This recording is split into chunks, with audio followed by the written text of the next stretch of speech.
రంగారెడ్డి జిల్లా బాన్సువాడ పట్టణంలోని కల్కి చెరువు కబ్జాకు గురవుతుందని చెరువు శిఖం భూములు కాపాడాలని డిమాండ్ చేస్తూ బాన్సువాడ ఆర్డీఓ రమేష్ రాథోడ్కు వినతి పత్రాన్ని అందజేశారు.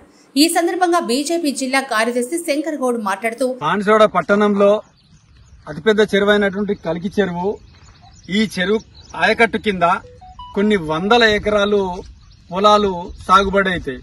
ఆ సాగుబడికి జరిగే నీళ్లిచ్చేటువంటి చెరువును ఈరోజు భూ కబ్జాదారులు కొందరు కన్నేసి ఈ భూమిని ఏదైతే చెరువులో ఉందో ఆ భూమిని ఇక్కడ కొంచెం భూములను ఆసరా చేసుకొని అక్కడ వెంచరేసి చెరువు భూమిని కూడా కబ్జా చేయడానికి ఈ రకంగా ముందు రోడ్లేసుకొని ప్లాన్ ప్రకారము పక్కన కబ్జాకు గురి చేస్తున్నారు. దీనికి భారతీయ జనతా పార్టీ తరఫున మేము చాలా సందర్భాల్లో సంబంధిత శాఖ అధికారులకు కంప్లైంట్లు చేయడం జరిగింది. వాళ్ళు డబ్బు మత్తులోనా లేకపోతే అధికార భయంతోనా దేనికో వీళ్ళ మీద ఎటువంటి చర్యలు తీసుకోలేరు. ఈ కార్యక్రమంలో బీజేపీ జిల్లా కార్యదర్శి శంకర్ గౌడ్, పట్టణ అధ్యక్షులు తుప్తి శివప్రసాద్, ప్రధాన కార్యదర్శి పాసం భాస్కర్ రెడ్డి, సీనియర్ నాయకులు కోనాల గంగారెడ్డి, గంగారం తోట శంకర్, అందే చిరంజీవి, భూమేష్, హరి, కార్యకర్తలు తదితరులు పాల్గొన్నారు.